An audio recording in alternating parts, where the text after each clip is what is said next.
결론부터 말씀드리면 이 정부 보고서는 큰 닭은 우월하다 라는 정답을 미리 제시하고 이를 입증하기 위해 다분히 의도적으로 왜곡된 논문을 하나 만들고 그걸 심지어 또 2차 가공해서 만든 소설에 가까운 보고서라고 밖에 저는 생각이 들지 않습니다. 얼마 전 황교익 칼럼니스트와 대한양계협회의 진흙탕 싸움으로 우리나라가 시끌시끌했었죠. 사실 해묵은 떡밥입니다. 황교익 칼럼니스트, 줄여서 황칼이라 할게요. 한국은 세계에서 유일하게 맛없는 작은 닭을 생산한다. 따라서 한국의 치킨은 맛이 없는 음식이다 라는 논리를 예전부터 꾸준히 미뤄왔죠. 이 부분에 대해서는 여러분들도 생각하시는 게 다들 각자 있으실 테니까 굳이 저까지 언급하진 않을게요. 이번에도 황칼의 나는 그냥 흐지부지 또 마무리되는 모양새지만 글쎄요, 이번만큼은 황칼의 일방적인 승리라고 생각합니다. 왜냐? 한국의 닭은 작은 닭이라 맛없는 닭이라는 논리가 이번만큼은 대중에게 확실히 먹혔기 때문이죠. 그렇다면 한국의 닭은 작은 닭이라 맛이 없다는 이 주장, 정말 과학적으로 검증된 팩트일까요? 자, 황칼이 페이스북에 인용한 자료를 한번 봅시다. 해당 내용의 원본은 농촌진흥청에서 2016년에 발간한 6개 경영관리 보고서의 47페이지인데요. 작은 닭 생산의 문제점을 거론하면서 맛없는 닭고기가 생산됨. 왜냐하면 맛 관련 인자, 그러니까 맛을 내는 물질들이 몸에 쌓이기 전에 잡아버리기 때문이라고 공식적으로 발표했네요. 그리고 그 근거로는 감칠맛을 내는 물질인 이노신산의 함량이 작은 닭보다 큰 닭에 많았다는 데이터를 제시하고 있고, 또 다른 자료, 감칠맛을 내주는 글루탐산은 대형 닭에서 0.78% 더 많다, 이런 내용도 있습니다. 여러분들은 어떻게 생각하세요?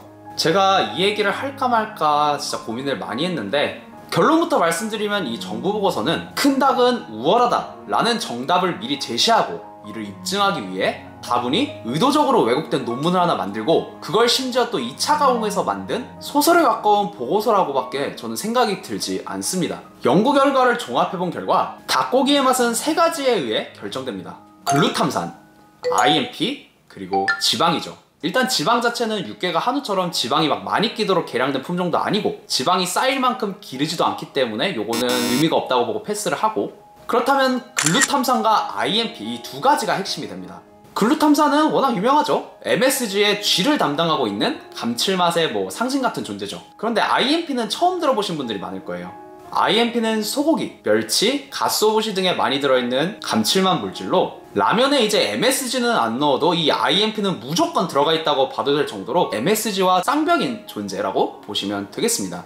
특히 글루탐산과 IMP는 둘 다 같이 있을 때 감칠맛이 대폭 증가하는 시너지 효과가 있는 것으로 알려져 있기 때문에 이 2개가 둘 다 많아야만 맛있는 닭이라고 생각할 수 있겠죠. 그러니 30일 키운 작은 닭, 40일 이상 키운 큰 닭의 글루탐산과 IMP 함량을 비교하면 뭐가 더 맛있는지 간단하게 결론 내릴 수 있다는 거겠죠.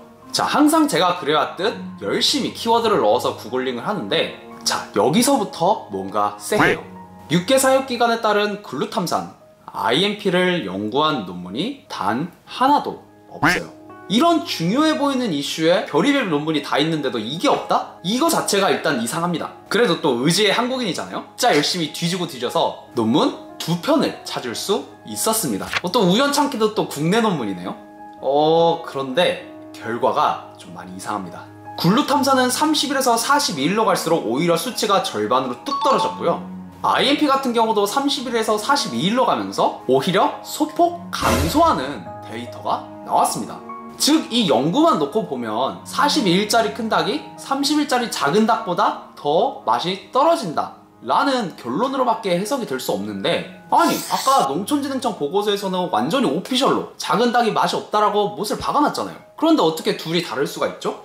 둘 중에 하나는 틀렸다는 건데, 에이 설마 근데 농촌진흥청이 안 그래도 정부 공식 기관인데 그런 거 갖고 거짓말 하겠어요? 당신이 찾은 그 연구 논문이 좀 이상한 거겠지 라고 저도 생각했는데, 충격적인 반전은 여기서부터 시작이에요. 농촌진흥청의 공식 결론을 정면으로 반박하는 이 연구 결과를 내놓은 의외의 그곳, 바로 농촌진흥청이에요. 아니 잠깐만, 이게 말이 돼요? 그래서 제가 이 논문을 한번 찬찬히 뜯어봤습니다. 그리고 내린 결론이 뭐냐? 논문 자체가 큰 닭이 우월하다는 답을 미리 정해두고 의도적으로 왜곡한 흔적을 곳곳에서 찾아볼 수 있어요. 첫 번째, INP입니다. 분명히 INP와 글루탐산 이 두 개가 닭고기 맛의 핵심이라는 건 학계의 그냥 일관된 결론인데 이건 정답이에요. 농촌진흥청에서 발표한 이 논문을 보면 INP 함량과 그 의미를 분량까지 넉넉하게 확보해서 데이터 표까지 제시하면서 열심히 설명을 해놨는데 정작 제일 중요한 정보 INP가 맛의 핵심 물질이라는 얘기가 논문 그 어디에도 나타나지 않아요. 아니 연구의 목적 자체가 맛을 연구하는 건데 INP와 맛이 관련이 없다면 왜 이렇게 친절하게 열심히 조사를 다 해놓은 거죠? 이런 일이 벌어난 이유는 제가 추측컨대 큰 닭이 될수록 INP가 떨어지니까 즉 맛을 내는 물질이 떨어지니까 아니 큰 닭이 더 맛있어야 하는데 라는 정답의 위배가 됐기 때문이죠. 그리고 두 번째 이노신입니다. 아 이거 뜨끔했을 거예요. 아니 INP로 증명을 해야 되는데 INP가 이게 큰일 났네 어떡하지? 하다 보니까 눈에 밟힌 게 또 맛에 관련이 있는 이 이노신이라는 거였을 겁니다. 100g 기준 31닭 121mg 41닭 131mg 공식 보고서에서 근거로 썼던 바로 그 데이터가 여기서 나왔던 겁니다.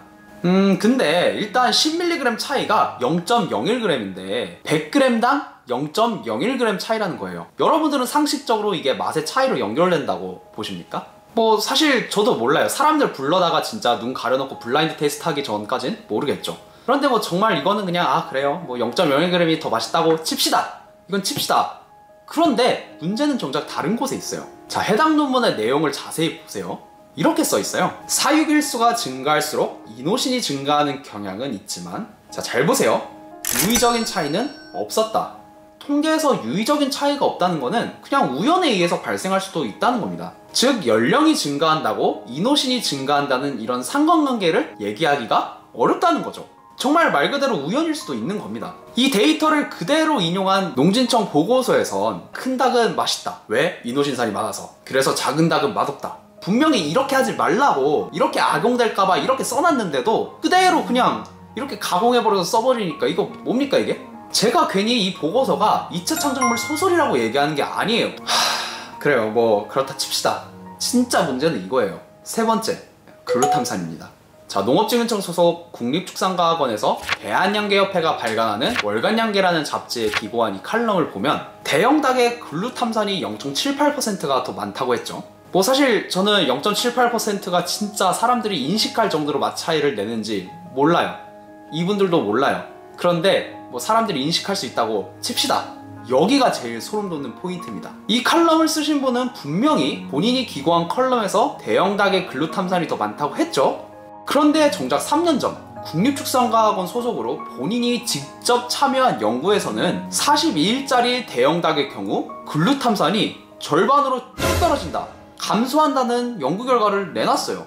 여러분 이게 뭐죠? 제가 어떻게 생각을 해야 되는 거죠? 무슨 일이 일어나고 있는지 진짜 이해가 안 돼요. 지금까지 나온 모든 얘기들이 농촌진흥청에서 셀프로 주장하고 셀프로 반박하고 이런 지금 대환장 파티인 거예요.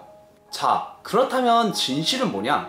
간단합니다. 30일짜리 작은 닭이나 40일짜리 큰 닭이나 맛 자체로만 보면 그냥 도찐개찐이라는 거예요.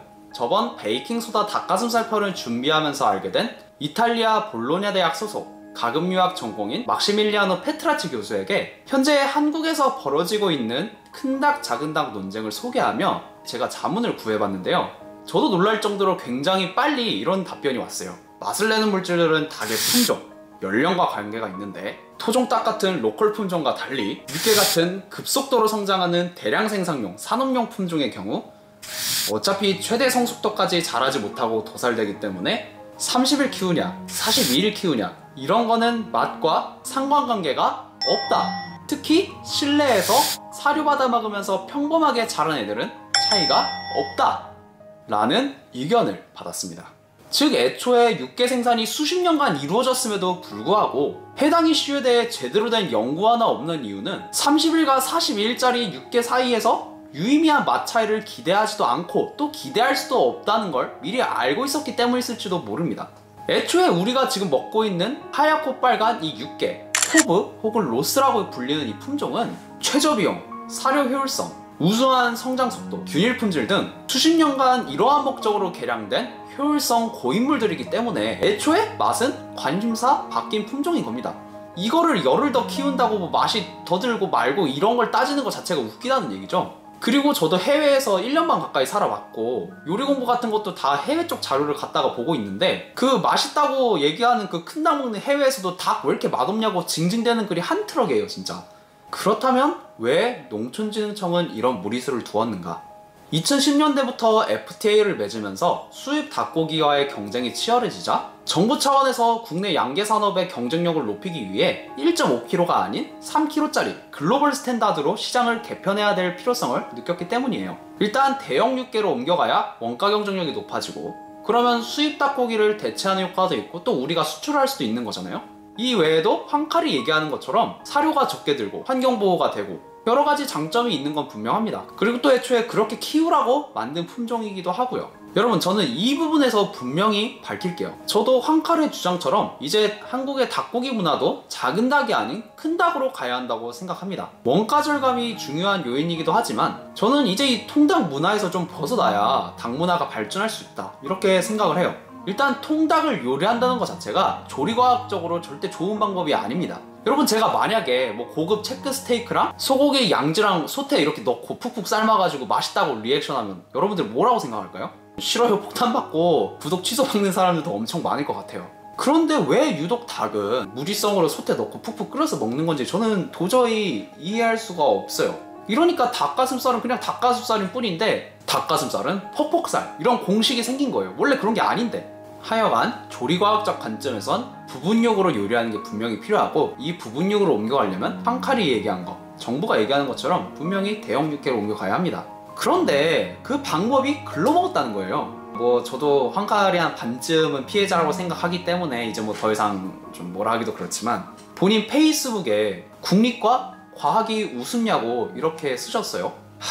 그러니까 이러니까 사람들이 자꾸 뭐만 하면 K 어쩌고 K 뭐 이러면서 비웃는 거예요. 아니 정부라는 권위를 갖고 있으면 말 한마디 한마디가 그게 오피셜이 되고 팩트가 되는 나라인데 특히 과학적 사실이라면 더 조심해야 되잖아요. 실제 학계 이거는 그냥 깡그리 무시하고 심지어 자기 자체적으로 이미 답정너 맞추려고 만든 연구 그것도 왜곡해가지고 이렇게 하는 거 보면 이게 우스다를 넘어서 그냥 어차피 니네들 과학 그런 거 따질 줄 모르니까 그냥 우리 하고 싶은 대로 그냥 국가 정책 그냥 마음대로 하겠다 이렇게밖에 해석이 안 된다 이거예요. 미국에서 나라가 이렇게 했으면 고소 걸리고 진짜 난리도 아니었을 텐데 참 안타깝습니다.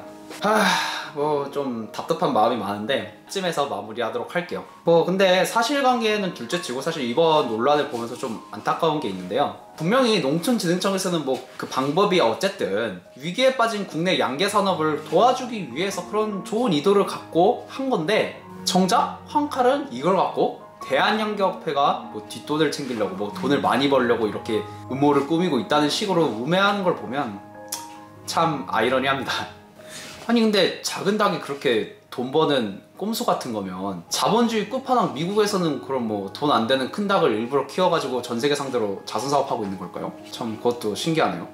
아 그리고 제가 황칼님께 하나 부탁드리고 싶은 게 있는데요. 만약에 닭에서 맛을 정말 찾고 싶으시다면 대형 육계보다는 우리나라 토종닭 많이 발굴하고 홍보하는 게 더 도움이 되지 않을까. 과학적으로 근거도 확실해요. IMP도 무려 2배나 많습니다. 2배. 그러니까 이 정도는 돼야 맛있다고 당당하게 어디 가서 그냥 명함 하나 내밀죠. 이쯤에서 마무리하도록 하겠습니다. 만약에 인기가 좋다면 2편도 만들어 보도록 할게요. 오늘 영상 보시고 궁금한 점이 있다면 꼭 댓글에 질문 남겨주시고요. 더보기란에 레퍼런스 꼭 남겨놨으니까 궁금하신 분들을 읽어보시는 걸 추천합니다. 자 그럼 여기까지 과학으로 요리를 바라보는 호무무였습니다. 안녕.